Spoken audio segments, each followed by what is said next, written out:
Hi hello welcome to SS productions competitive hub అండి.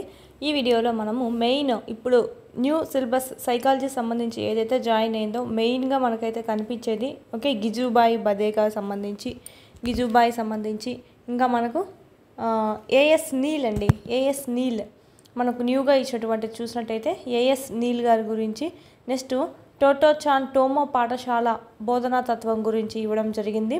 Next అదేవిధంగా మకరెంగో గురించి కూడా ఇచ్చారండి. వాళ్ళ బోధనా తత్వం ఆయన దృష్టిలో ఎలా చెప్పారు. జాన్ హాల్ట్ ఇది ఇంపార్టెంట్, ఎక్కువగా అడుగుతూ ఉన్నాడు. John Holt Paulo Freire next పియాజే, నెక్స్ట్ మనకి బ్రూనర్ సంబంధించి ఇచ్చారు. సో పియాజే బ్రూనర్ ఆల్మోస్ట్ మనం చదివేసుకున్నాం, సో అదే సరిపోతుంది.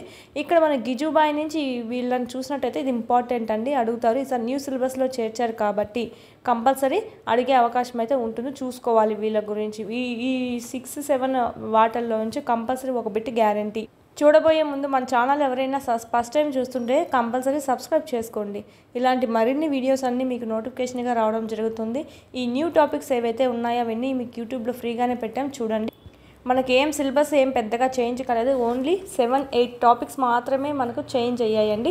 మీకు ఓల్డ్ ఏదైతే ఉందో తెలుగు అకాడమీ ఇది 2024 పుస్తకం ఓకే, ఇది మొత్తం చదవాలి. ఇది చదివిన తర్వాత ఈ న్యూ టాపిక్స్ ఏవైతే ఉన్నాయో ఇవి డ్రాఫ్ట్ కాపీలో చూపి ఎక్స్ప్లెయిన్ చేశాము, ఇది వినండి. ఆడికి మొత్తం కవర్ అయిపోతుంది. మ్యాటర్ అయితే ఏం మారలేదు. మనకు అకాడమీలోనే ఇంకా ఎక్కువ మంచి మ్యాటర్ ఇచ్చారనమాట డ్రాఫ్ట్ కాపీతో పోల్చుకుంటే. ఈ న్యూ టాపిక్స్ అయితే అకాడమీలో లేవు కదా, సో అందుకు ఇవి మాత్రం డ్రాఫ్ట్ కాపీలో చూసుకుంటే సరిపోతుంది. మీకు ఇలా విధంగా సైకాలజీ 99 రూపీస్తో ఉందండి. చూడండి, వీడియోస్ పీడిఎఫ్స్ ప్లస్ ఎగ్జామ్స్ ఉంటాయి. మీకు ఇక్కడ సేమ్ ఇలాగే అకాడమీ బుక్స్ బేస్ చేసుకొని పిల్లవాళ్ళ యొక్క టెక్స్ట్ బుక్స్తో బేస్ చేసుకొని 3rd నుంచి 10th వరకు లెసన్ వైజ్ వీడియోస్ ఉన్నాయి, టెస్టులు ఉన్నాయి ఓకే, పీడిఎఫ్స్ ఉన్నాయి, సైకాలజీ సంబంధించి కూడా వీడియోస్ ఉన్నాయి, టెట్ ప్రీవియస్ పేపర్ ఎక్స్ప్లెనేషన్. ఈ 5 కోర్సెస్ కలిసి మీకు ఒకే కోర్సులో లభిస్తుంది. అదే 799. మామూలుగా విడివిడిగా కొనాలంటే 1500 అవుతుందండి. ఇక్కడైతే కోంబో ప్యాక్లో అయితే కనుక 799 రూపీస్కే మీకు వస్తుంది. 1 ఇయర్ వ్యాలిడిటీ ఉంటుంది. టెట్ డిఎస్సి రెండింటికి యూజ్ అవుతుంది. క్లాస్ వైజ్ లెసన్ వైజ్ చెప్పింటారు. కంపల్సరీ పీడిఎఫ్స్ అయితే కనుక చాలా యూజ్ అవుతాయండి. ఇవి ప్రిపేర్ అయ్యే ఓకే 3rd to 8th కన్నా ఇప్పుడు కన్నా మీరు Telugu, English, maths, science, social ఇవన్నీ కన్నా ప్రిపేర్ అయ్యారంటే కనుక ఈజీగా 130+ స్కోర్ అనేది చేసుకోవచ్చు. సైకాలజీ కూడా ప్రిపేర్ అవ్వాలి, ప్లస్ మెథడ్స్ కూడా అకాడమీ నుంచే చేసి చెప్పాం కాబట్టి ఇవన్నీ కన్నా మీరు చూసుకున్నారంటే ఈజీగా 135+ ఈజీగా స్కోర్ చేయగలుగుతారు. నేను జస్ట్ 15 days మాత్రమే చదివానండి ఓకే, హెల్త్ ప్రాబ్లం వల్ల. ఆ 15 daysలోనే నాకు 133 మార్క్స్ అనేవి రావడం జరిగింది. డిఎస్సి కూడా నేను 9th 10th ఎక్స్ట్రా, ఈ 8th వరకు ఏమైతే చదువుకున్నానో అవి రివిజన్ చేసుకుంటూ 9th 10th ఎక్స్ట్రా చదువుకున్నాను. సో దాంతో మనకు 80.5తో ఇక్కడ ఉద్యోగం చేయగలుగుతున్నాను. మీకు ఇక్కడ మెయిన్ హార్డ్ వర్క్ కన్నా మెయిన్ స్మార్ట్ వర్క్ అనేది మోస్ట్ ఇంపార్టెంట్. ఈ తక్కువ టైంలో మీకు ఇక్కడ ఇవైతే చాలా యూజ్ అవుతాయి. చూడండి, నేను ప్రిపేర్ అయినటువంటి పీడిఎఫ్స్, నేనే సొంతంగా టెక్స్ట్ బుక్స్ చూసి ప్రిపేర్ చేసిన పీడిఎఫ్స్, నేను చదివిన పీడిఎఫ్స్ మీకు ఇక్కడ అవైలబిలిటీలో పెడుతున్నాను. కంపల్సరీ చూడండి, జాబ్ అయితే పక్కా తెచ్చుకోవచ్చు. అయితే మొత్తంగా మీరు మొత్తం చదువుకోవాలన్నమాట. ఎవ్రీ పాయింట్ టు పాయింట్ చదవాలి, అంతా గుర్తుపెట్టుకోవాలి. రివిజన్స్ ఎక్కువగా వేసినట్లయితే ఈజీగా మీరు మార్క్స్ అనేది స్కోర్ చేయగలుగుతారు. మీకు ఒకవేళ నాకు ఇదంతా వద్దు madam, only text books videos చాలు, పీడిఎఫ్స్ చాలు అనుకుంటే కనుక ఓన్లీ వీడియోస్ పీడిఎఫ్స్ అయితే కనుక 3rd to 10th ఓకే 500 ఉందండి. ఓన్లీ టెస్ట్ సిరీస్ అయితే 499 ఉంది. మీకు ఏది కావాలన్నా కూడా తీసుకోండి. లేదా హెచ్జిటి వాళ్ళు మొత్తానికి ప్రిపేర్ అయ్యే వాళ్ళు ఉంటే కనుక ఇది తీసుకుంటే కనుక తక్కువ రేటుకే అన్ని కోర్సెస్ ఒకే తావున ఉండడం అనేది జరుగుతుంది ఓకే. ఇది మనకు సంబంధించి యాప్ అనేది ఎస్ఎస్ ప్రొడక్షన్స్ కాంపిటేటివ్ హబ్ అని ప్లేస్టోర్ నుంచి డౌన్లోడ్ చేసుకుంటే అక్కడ మీరు ఇక్కడ పర్చేస్ చేసుకోవచ్చు కోర్సెస్ అన్ని దాంట్లో. నెక్స్ట్ చూద్దాము ఈ న్యూ టాపిక్స్. గిజుబాయి గారికి సంబంధించి ఈయన యొక్క బోధనా తత్వం ఎలా ఉండేది. ఎవ్రీ పాయింట్ చదువుకోవాలి, ఎందుకంటే ఏదో ఒక పాయింట్ ఇచ్చేసి ఇది ఎవరన్నారు అని అంటారండి. సో చూసుకోవాలి. గిజుబాయి అంటూ ఆప్యాయంగా పిలువబడేటువంటి ఈయన పేరు ఫుల్ నేమ్ ఏంటంటే గిరిజాశంకర్ భగవాన్జీ బడేకా ఓకేనా. ఫుల్ నేమ్ చూసినట్టయితే గిరిజాశంకర్ భగవాన్జీ బడేకా. ఈయన గిజుబాయి అని చెప్పి పిలుస్తూ ఉంటాం. ఈయన గుజరాత్ విద్యావేత్త అనమాట. శిశు విద్యలో రావాల్సిన మార్పుల గురించి నిరంతరం శ్రమించి ఆలోచనలో ఆచరణలో సమంగా జీవించడం జరిగింది. ఇక్కడ అడుగుతారు, శిశు విద్యలో రావాల్సిన మార్పుల గురించి నిరంతరం శ్రమించి ఆలోచనలో ఆచరణలో సమంగా జీవించిన వారు ఎవరు క్రింది వానిలో ఓకేనా. విద్యాతత్వంలో ఇతడు స్వాప్నికుడు అని చెప్పచ్చు. ఒక ఉపాధ్యాయునిగా చిన్నపిల్లల జీవితాన్ని తీర్చిదిద్దే కళను సార్థకం చేయాలని గిజుబాయి అనేక ప్రయోగాలు చేసి చూపారంట. పిల్లవాళ్ళ మీదనే ఎక్కువగా మనం చూసినట్టయితే ఒక ఉపాధ్యాయునిగా చిన్నపిల్లల యొక్క జీవితాన్ని సరిదిద్దేటువంటి బాధ్యత ఉపాధ్యాయుని మీద ఉంటుందని చెప్పారండి. గిజుబాయి తత్వంలో కేంద్ర బిందువు ఎవరు? శిశువు. ఓకేనా. గిజుబాయి తత్వంలో చూసినట్టయితే కేంద్ర బిందువు ఎవరు అంటారండి? ఉపాధ్యాయుడా, పేరెంట్సా, ఓకేనా, శిశువా లేక పాఠశాలన అని అడుగుతారు. ఇంపార్టెంట్. గిజుబాయి తత్వంలో కేంద్ర బిందువు శిశువుగా చెప్పచ్చు. అంటే మెయిన్ శిశు కేంద్రీకృత అంటాం కదా, సో ఆ విధంగా విద్యార్థి కేంద్రీకృతంగానే అంతా ఉండడం జరుగుతుంది. సాంప్రదాయం అనేది ఇంపార్టెంట్. సాంప్రదాయమైన పద్ధతులకు దూరంగా ఒక నూతన విధానం ద్వారా మానవీయ సమాజాన్ని నిర్మించే స్వప్నంతో కృషి చేసిన విద్యావేత్త ఎవరంటే ఇతడు. ఓకేనా. సేమ్ లైన్ కూడా దించొచ్చు, చూసుకోవాలి. సాంప్రదాయమైన పద్ధతులకి దూరం పెట్టేసాడండి. అంటే బట్టి కొట్టేట్టు ఏ అంటే రాపిచ్చి రుద్దు రుద్దు రుద్దు పలుకు పలుకు పలుకు అని ఆ విధంగా బట్టి పద్దే విధానాన్ని ఈయన స్వస్తి పలికి నూతన విధానం ద్వారా మానవీయ సమాజాన్ని అంటే నూతన విధానం ద్వారా వాళ్ళకి విద్య అందియాలి అని చెప్పి కృషి చేసిన విద్యావేత్తల్లో ఒకరు ఎవరు అంటే ఇక్కడ మనకు గిజుబాయిగా చెప్పచ్చు. ఇతని విధానంలో పిల్లల ఆహ్లాదకరమైన ప్రపంచం అనేది ఉంటుందండి. ఊహలు రెక్కలు తొడిగి ఆనందమైన జీవితం కొరకు పిల్లలను ప్రేరేపించే సృజనాత్మకత అనేది ఉంటుంది. సాంప్రదాయ సూత్రాలు చూసినట్టయితే మనకి ఇక్కడ పద్ధతులకు దూరంగా నూతన విధానం ద్వారా తెచ్చింది ఎవరంటే గిజుబాయి చెప్పాలి. పిల్లలకి ఆహ్లాదమైన ప్రపంచాన్ని కలిగించాలి, అప్పుడే విద్య జరుగుతుందని చెప్పింది ఈయనే. ఓకేనా. ఆటపాటల ద్వారా పని యోగ్యత కోసం జ్ఞానం అనే సజీవ లక్షణం ఉంది. ఎవరి బోధనా తత్వంలో ఆటపాటల ద్వారా పని యోగ్యత కోసం జ్ఞానం అనే సజీవ లక్షణం కనిపిస్తుంది అని చెప్పి చూస్తే మనకి గిజుబాయి బోధనా తత్వం. ఈయన ఇయర్ చూసినట్టయితే 1885 to 1939. ఓకే. ప్రతి లైన్ ఇంపార్టెంటే. ఏ లైన్ అయినా ఇచ్చి ఇది ఎవరికి సంబంధించింది అంటారు, ఎందుకంటే క్రింద ఉన్న వాళ్ళు కూడా వేరు ఉన్నాయండి, ఒక్కొక్కరు ఒక్కో రకంగా చెప్పారు. ఉపాధ్యాయుడు కేవలం ఉద్యోగం జీతం అనే పరిమితిలోనే కాకుండా వాళ్ళకి మంచి ఆదర్శమూర్తిగా ఉండాలన్నాడు. ప్రేరణ ఇవ్వాలి, వాళ్ళల్లో వ్యక్తిత్వం అనేది ఏర్పడడంలో వాళ్ళకి సహాయపడాలి. ధైర్యంతో ఒక ఆశయం కోసం జీవించే భావి ఉపాధ్యాయుల నిర్మాణం గిజుబాయి కళ. ఈ విధంగా మోటివేట్ చేసే విధంగా చేసేటువంటి ఉపాధ్యాయుని తయారు చేయడమే గిజుబాయి గారి కళ అంట. అదే అతని పుస్తకం పగటి కళ. ఓకేనా. పేరు చూడండి, ఇది తయారు చేయాలని చెప్పి ఉపాధ్యాయుని ఇలా తయారు చేయాలనేది ఆయన కళ. సో బుక్ పేరు కూడా పగటి కళ అని పెట్టారండి. ఇంపార్టెంట్. పగటి కళ అనే పుస్తకం ఎవరు రచించారు అని అడుగుతారు, లేదంటే ఇదంతా ఇచ్చేసి దీనికోసం గిజుబాయి రాసిన గారి పుస్తకం పేరు ఏమిటి అని అడుగుతారు. పగటి కళ. ఇక్కడ ఏం చేశారంటే విద్యకు సంస్కరణలకు సంబంధించిన భావనలు రూపకల్పన చేశాడండి. విద్యా బోధన అనేది వివిధ పద్ధతులు యూజ్ చేయాలి. బోధన చేసేటప్పుడు వివిధ బోధనా పద్ధతులు రూపొందించడం జరిగింది, దానికి అనువైనటివి. వాటి ద్వారా అధ్యాపకన కళకు సంబంధించిన సిద్ధాంతాలు ఆకలించుకొని అందరికీ వివరించడము, కొన్ని సిద్ధాంతాలు తన సొంత దృష్టాంతం ద్వారా విద్యా బోధన స్వీకరించిన సోదరులను ఆ పద్ధతులను అమలుపరచడానికి సిద్ధపరచడము. ఈయన తత్వంలో ఇంకా ఎవరు నడుస్తారో వాళ్ళు ఇంకా ప్రేరేపించి నెక్స్ట్ వారసత్వం వీళ్ళు తీసుకుంటట్టు, అంటే వాళ్ళు కూడా బాగా మీరు కూడా నెక్స్ట్ నా తర్వాతగా మీరు కూడా అమలు చేపియాలి అందరి చేత అని చెప్పి అట్లా చేయడము, దిశానిర్దేశం చేయడం అనేది చేశాడనమాట చాలామందికి కూడా. సో ఇది మనకు గిజుబాయి సంబంధించి. ప్రాథమిక విద్యా బోధనలో అయితే మనకు ఇక్కడ చెప్పాం కదా, విద్యా బోధనలో వివిధ బోధనా పద్ధతులు రూపొందించారని చెప్పి.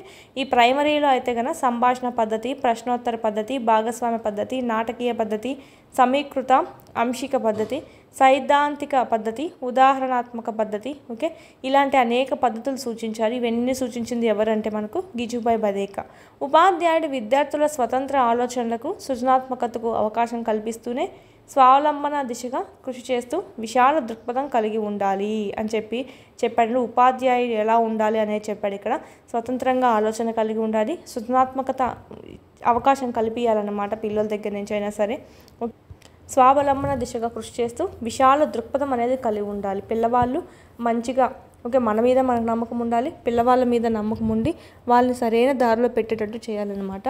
ఇది నిరంతర అన్వేషకుడిగా ఉండాలండి. వృత్తి పట్ల నిబద్ధత ఉండాలి. ఏం చేస్తాంలే అని చెప్పి ఆ వృత్తి పట్ల మనకు కేర్లెస్గా ఉండకుండా వృత్తి పట్ల నిబద్ధతగా ఉండి చదువు చెప్పాలి. ప్రేమ కలిగి ఉండాలని గిజుబాయి తత్వం సూచిస్తుంది. మనకి ఇక్కడ చూసినట్టయితే పిల్లల పట్ల ప్రేమ కలిగి కూడా ఉండాలి. ఎందుకంటే చిన్నపిల్లలే కదా, మనకు అలవాటు అవ్వాలంటే ఓన్లీ భయంతోనే కాదు ప్రేమతో కూడా దగ్గరికి తీస్తే వాళ్ళు బాగా చెప్పిన మాట వింటారు అనే మీనింగ్తో నిరంతర అన్వేషకుడిగా వృత్తిపత నిబద్ధత, ప్రేమ కలిగి ఉండాలని గిజుబాయి తత్వం అనేది సూచిస్తుంది. గిజుబాయి రచనలు చూసినట్టయితే ఉపాధ్యాయునికి స్మృతి ఇవ్వడమే కాక తల్లిదండ్రులకు కూడా సూచనలు ఇస్తుందండి. ఇక్కడ మనకు ఆల్రెడీ చెప్పుకున్నాము. పగటి కళ అనేది ఎవరి పుస్తకం అంటే గిజుబాయి గారిది. గిజుబాయి పుస్తకం ఓకేనా. ప్రాథమిక విద్యా బోధనలో వివిధ బోధనా పద్ధతులు సూచించబడ్డాయి. ఈ పైన చెప్పాం కదా సంభాషణ ఇవన్నీ, అవి ఎక్కడ బుక్ పేరు చూసినట్టయితే గిజుబాయి గారు రాసినటువంటి ప్రాథమిక విద్యా బోధన ఓకేనా, బుక్ పేరే అది.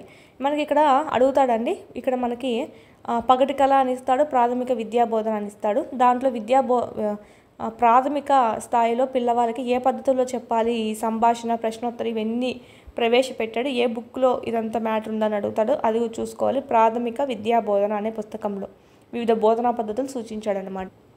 ఇంకా గిజుబాయి గారి రచనలు చూసినట్టయితే తల్లిదండ్రుల ప్రశ్నలు, తల్లిదండ్రులు కావడం కఠినం, తల్లిదండ్రుల తలనొప్పి, ఓకే, ప్రాథమిక పాఠశాలలో భాషా శిక్షణ, ఉపాధ్యాయులు అయినప్పుడు అయిన బుక్కుల పేర్లే అనివన్నీ, బాలల శిక్షణ, నా భావనలు, ప్రాథమిక పాఠశాలలో బోధనా పద్ధతులు, ప్రాథమిక పాఠశాల ఉపాధ్యాయులు, ప్రాథమిక పాఠశాలలో లేఖావచనం, మాంటిసోరీ పద్ధతి 1 and 2, ప్రాథమిక పాఠశాలలో చేతివృత్తుల శిక్షణ 1 and 2, ఓకేనా, కథా బోధనా పద్ధతి, ఆడుతూ పాడుతూ, ఇవన్నీ ఈయన పుస్తకాల నేమ్స్ అనమాట. గిజుబాయి గారు ఈ వివిధ బోధనా పద్ధతులు ఏ బుక్లో సూచించబడ్డాయి, ప్రాథమిక విద్యా బోధన, పగటి కళ ఆప్షన్స్ ఇస్తాడు. ఈ కింద ఉన్నట్టు కూడా ఇస్తాడు. మనం ఏమనుకుంటాము ఇవన్నీ ఆయనయే కదా అని చెప్పి ఫస్ట్ ఏ ఆప్షన్ కనిపిస్తుందో అది పెట్టేస్తారు. సో చూసుకోవాలి దేనికోసం అని చెప్పి అది ప్రకటించారనేది. నెక్స్ట్ కింది వాటిల్లో గిజుబాయి సంబంధించిన రచన కానిది ఏది అని చెప్పి వీటిలో 3 ఇచ్చేసి నెక్స్ట్ ఇక్కడ మనకు ఏఎస్ నీల్ సంబంధించి ఒకటి ఇచ్చి కాంది కనుక్కోమంటాడు. సో అట్లా కూడా అడుగుతాడండి. నెక్స్ట్ మనకి ఏఎస్ నీల్ మనకు సమ్మర్ హిల్ బోధనా తత్వం, ఈయన స్థాపించిన పాఠశాల పేరు సమ్మర్ హిల్ అండి. అందుకే మనకి ఇక్కడ ఈ సమ్మర్ హిల్ బోధనా తత్వం అని అంటాము. ఏఎస్ నీల్ గారు స్థాపించడం జరిగింది. ఇంపార్టెంట్, సమ్మర్ హిల్ పాఠశాల ఎవరు ప్రారంభించారు అనేవాడు అడుగుతాడండి. ఏఎస్ నీల్. ఇది సమ్మర్ హిల్ సంబంధించి ఏ విధంగా ఉంది అనేది ఇక్కడ మనకి ఇచ్చారు. సో అదంతా ఏం అవసరం లేదు. సమ్మర్ హిల్పై ముందు మాట ఇచ్చింది ఎవరు అంటే మనకు శాంతాసింహ. ముందు మాటగా శాంతాసింహ గారు ఎన్ని ఇవ్వడం జరిగింది. బుక్ బాగుందని చెప్పి. సమ్మర్ హిల్ అనేది ఒక స్వేచ్ఛాయుత పాఠశాల నేమ్ అండి. అది పాఠశాల ఇక్కడ మనకు ఏఎస్ నీల్ గారు స్థాపించడం జరిగింది. దీని వ్యవస్థాపనగా ఏఎస్ నీల్ గారు ఉన్నారు. ఆధునిక విద్యా తత్వవేత్తగా ప్రసిద్ధికి ఎక్కారనమాట. ఒక విద్యావేత్తగా, ఒక మనస్తత్వ శాస్త్రవేత్తగా పిల్లల్లో ప్రత్యక్ష సంబంధ బాంధవ్యాలు ఉన్నటువంటి నీల్ తన అనుభవాలు, శాస్త్రీయ పరిశీలన జోడించి దానికి సంబంధించినటువంటి పొందుపరిచిన విలువైన రచన సమ్మర్ హిల్ అనమాట. అనేక దేశాల్లో కూడా ఉపాధ్యాయ విద్యా కళాశాలలో కూడా నీల్ రచనలు అనేటివి చాలా లెసన్స్గా చెప్తూ ఉన్నారనమాట. ఇది బుక్ ఉంది ప్లస్ రచనగా ఉంది ప్లస్ పాఠశాల కూడా ఉందన్నమాట. ఇక్కడ స్వేచ్ఛ ఎక్కువగా ఉంటుంది. చూద్దాం, మనకి ఇక్కడ చెప్తారు, ఇక్కడ మనకు వస్తుంది. ఈయన దృష్టిలో చూడండి, పిల్లల శిక్షణ అనేది ఆషామాషి వ్యవహారం కాదని, అది ఎంతో శ్రమతో కూడుకుందని. చిన్నపిల్లలు కదా, వినరు, వాళ్ళకు ఆడుకుంటూనే ఉంటారు, అంత ఊహ కూడా ఉండదు మనం మర్చి చేసే అంతగా. సో అందుకు వాళ్ళతో పెట్టించడం అంటే, వాళ్ళతో చదివించడం అంటే చాలా శ్రమతో కూడుకున్న పని. అందుకోసం భాగస్వాములు అందరూ అన్ని రకాలుగా సంసిద్ధులుగా ఉండాలని చెప్పి నీల్ హెచ్చరించడం జరిగింది. సేమ్ అండి, ఈ లైన్ ఇచ్చేసి ఎవరు అన్నారు అంటారు.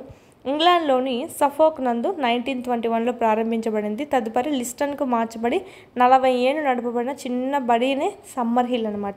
ఇంపార్టెంట్, ఇక్కడ మనకు ఎప్పుడు ప్రారంభించారు అంటే సమ్మర్ హిల్ ఇంగ్లాండ్లో సఫోక్ అనే ప్రాంతంలో 1921లో స్టార్ట్ చేశారండి. తర్వాత లీస్టన్కు దాన్ని చేయించడం జరిగింది. అలాగా 40 ఇయర్స్ అంట. 40 ఇయర్స్ నడిపినటువంటి ఒక చిన్న పాఠశాల ఈ సమ్మర్ హిల్ స్కూల్ అనమాట. ఈ సమ్మర్ హిల్ నందు మనకు 6 ఫారంలు అంటే 6 తరగతులు అనేటివి ఉంటాయి. ఇది ఎట్లా తెలుసా, పిల్లల వయసు బట్టి కాదండి, సామర్థ్యాన్ని బట్టి ఉంటాయి. పిల్లల వయసు బట్టి కాకుండా సామర్థ్యాన్ని బట్టి మనకు ఒక సమ్మర్ హిల్ పాఠశాల ఏర్పాటు చేసింది ఎవరు అని అడుగుతారండి. ఇది మనకి ఏఎస్ నీల్ గారు. వయసును బట్టి కాకుండా సామర్థ్యాన్ని బట్టి ఉంటాడు అనమాట. అంటే వాడు ఏ గ్రేడా, బి గ్రేడా, సి గ్రేడా, బాగా చదివేవాడా, కొంచెం మరీ డల్లరా అనేది ఉంటుంది. సమ్మర్ హిల్ పిల్లలకు తమకు ఇష్టమైన చదవడానికి, అస్సలు చదవకుండా ఉండడానికి కూడా స్వేచ్ఛ ఉందంట. కావాలంటే చదువుకోవచ్చు, అంటే అక్కడ ఉండేటువంటి యాక్టివిటీస్ బొమ్మల ద్వారా, లేదంటే అస్సలు చదవకుండా కూడా ఏం అనేవాళ్ళు కాదంట. ఇతర స్వేచ్ఛ భద్రతలకు భంగం కలగకుండా పిల్లలకు తమ ఇష్టం వచ్చినట్టు స్వాతంత్రం ఇచ్చేవారు. అంటే ఇతరుల పిల్లలతో కొట్టడం అవన్నీ చేయకూడదు అనమాట. మళ్ళీ ఇతరుల పిల్లలకు భంగం కలిగించకుండా ఉన్నంత వరకు స్వేచ్ఛ అనేది ఇవ్వడం అనేది జరుగుతుందంట. స్వేచ్ఛ పనిచేస్తుందన్న సత్యాన్ని నీల్ రూపొందించారు. ఇక్కడ మనకు స్వేచ్ఛ మెయిన్, ఇక్కడ మనకు కనిపించేది చూసినట్టయితే స్వేచ్ఛ ద్వారా విద్యార్థులకు విద్య నేర్పించాలి అని చెప్పింది ఎవరంటే మనకి స్వేచ్ఛ ఇవ్వడం ద్వారా వాళ్ళే బాగా అభ్యసిస్తారు అని చెప్పి ఏఎస్ నీల్ గారు అని చెప్పుకోవచ్చు. స్వేచ్ఛకు ఎక్కువగా ప్రాధాన్యత ఇవ్వడం జరిగింది. ఈ వాక్యం కూడా చెప్తారండి. పిల్లలకు తమకు ఇష్టమైన చదవడానికి అస్సలు చదవకుండా ఉండడానికి కూడా స్వేచ్ఛ ఇవ్వాలి అని చెప్పింది ఎవరు అని అడుగుతారు. ఇలాంటి మెయిన్ పాయింట్స్ ఏఎస్ నీల్ గారి అభిప్రాయం ఇవే. ఏ బోధనా తత్వం తెలుపుతుంది అంటారు. ఏఎస్ నీల్ గారి సమ్మర్ హిల్ బోధనా తత్వం తెలుపుతుంది అనమాట. తమకు ఏది కావాలో పిల్లలు తాము తెలుసుకున్న తర్వాత చాలా వేగంగా నేర్చుకోగలుగుతారని నీళ్ళ అభిప్రాయం అనమాట. అంటే పిల్లలు తనకి ఏది కావాలో తెలిసినప్పుడు దాని గురించి వాళ్ళు అభ్యసిస్తారు అని చెప్పి ఈయన చెప్పడం అనమాట. లేకపోతే వాళ్ళు ఎంత చదవాలనుకున్నా కూడా మైండ్కి ఎక్కదు అని చెప్పి. ఇక్కడ మనకు సమ్మర్ హిల్లో స్వయం పాలన అనేది ఉంటుందండి. బడి అసెంబ్లీలో ప్రతి విద్యార్థికి టీచర్తో సమానంగా ఓటు అనేది ఉంటుంది. స్వయం పాలన అంటే విద్యార్థిని కూడా అందులోకి ఇంక్లూడ్ చేస్తారనమాట. ప్రతి విద్యార్థి అనమాట. ఏ నిర్ణయం అయినా సరే అసెంబ్లీ ఆమోదించాల్సింది. ఏ నిర్ణయం తీసుకున్నా కూడా అందరికీ బాధ్యత అనేది ఉంటుందన్నమాట. పిల్లోల్ని కూడా వాళ్ళు ప్రతి పిల్లవాడిని కూడా అక్కడ మనకి దాంట్లోకి భాగం చేయడం జరుగుతుంది. ప్రవేశాలు ఉన్నతీకరణ కూడా విద్యార్థుల అభిరుచులు సామర్థ్యాలకు అనుగుణంగా ఉంటాయన్నమాట. ఇక్కడ కూడా క్లాసెస్ ఏముండవు. సామర్థ్యాలకు వాళ్ళకి ఏది ఇష్టం వస్తే అది సామర్థ్యం దేంట్లో బాగుంటే దానికి సంబంధించి ప్రవేశం అనేది ఉంటుందన్నమాట. హాజరు అభ్యసనం స్వచ్ఛందంగా ఉంటాయి.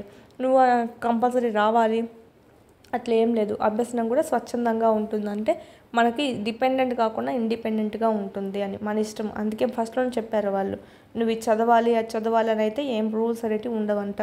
నేర్చుకోవడం అవసరం లేదని నేను చెప్పడం లేదు. నేర్చుకోవడం ముఖ్యమైనదే, కానీ అందరికీ కాదు. సృజనాత్మకత శక్తి కలిగిన వారు తమ సహజ లక్షణాలను ప్రతిభను అనుసరించి అవసరమైన నైపుణ్యాన్ని సంపాదించుకుంటాడు. సృజనాత్మకత ఉన్నవాడైతే వాడికి దేంట్లో బాగా మంచి ప్రతిభ ఉందో దానికి సంబంధించినటువంటి నైపుణ్యాన్ని వాడైతే సంపాదించుకుంటాడంట. తమకు కావాల్సింది ఏమిటో స్వయంగా నేర్చుకుంటాడంట. నాకు ఇది కావాలి, నాకు దీని మీద ఇంట్రెస్ట్ ఉంది, నాకు ఇది కావాలి అని. తరగతి గదుల్లో నేర్చుకోవాల్సిందిగా ఒత్తిడి చేయడం వల్ల ఎంత సృజనాత్మకత అణగారిపోతున్నదో తెలుసుకోవడం సాధ్యం కాదు. ఈ విధంగా మనం ఒత్తిడి చేయడం వల్ల ఏమవుతుందంటే చదువు అని చెప్పి ఇలా మెకానికల్గా వాళ్ళలో ఉండేటువంటి సృజనాత్మకత బయటికి రావడమే కాదు, ఉండేది కూడా లోతుకి వెళ్ళిపోతుందంట. ఓకేనా, ఉండేది కూడా కనుమరుగవుతుంది అని చెప్పి ఏఎస్ నీల్ గారి అభిప్రాయం అనమాట. ఈ లైన్స్ ఇంపార్టెంట్. ఈ లైన్స్ ఏమి ఇచ్చినా కూడా మీరు చూసుకోవాలి. నెక్స్ట్ ఇక్కడ చూడండి, పిల్లలు కొద్దిగా మాత్రమే ప్రగతి సాధిస్తున్నా కూడా అసలు ఏమీ సాధించకున్నా కూడా ఈయన వేచి చూసేవాడంట. వెంటనే తిట్టడము కొట్టడము ఏదో వేరే అంతా హై లెవెల్లో నేర్పడం అవన్నీ చేసేవాళ్ళు కాదంట. పిల్లల్ని బాధించకుండా చెడగొట్టకుండా ఉంటే చివరకు వాళ్ళే విజయం సాధించగలుగుతారు అనేది నీల్ గారి విశ్వాసంగా చెప్పచ్చు. నిజాయితీకి స్థానం లేనటువంటి పాఠశాల అవాస్తవికమైనటువంటి మర్యాద కలిగింది. పనికిరాని అలవాట్లు గల పాఠశాల వ్యవస్థ అంటే ఆ వ్యవస్థలో ఆ పాఠశాల ఏమన్నా పనికిరాని నేర్పిస్తూ ఉంటే కనుక అట్లాంటిది అనవసరం అని చెప్పి ఈయన అభిప్రాయంగా చెప్పడం జరిగింది. స్వయం పాలనకు అంతులేని విలువ ఉంటుందని నమ్మి స్వయం పాలన అయితేనే మంచిగా ఉంటుంది. దాన్ని నమ్మి దాన్ని స్వయంగా ఆచరించింది ఈ పాఠశాలలోనే అనమాట. ఈ సమ్మర్ హిల్ పాఠశాలలోనే ఈయన చేయడం జరిగింది. అంటే స్వయం పాలన పైన చెప్పుకున్నాం కదా, ప్రతి నిర్ణయం తీసుకోవడంలో వాళ్ళ యొక్క నిర్ణయ అధికారం అనేది ప్రతి పిల్లవానికి ఇవ్వడం అనేది జరుగుతుందన్నమాట. పిల్లవాడితో పాటు టీచర్కి కూడా.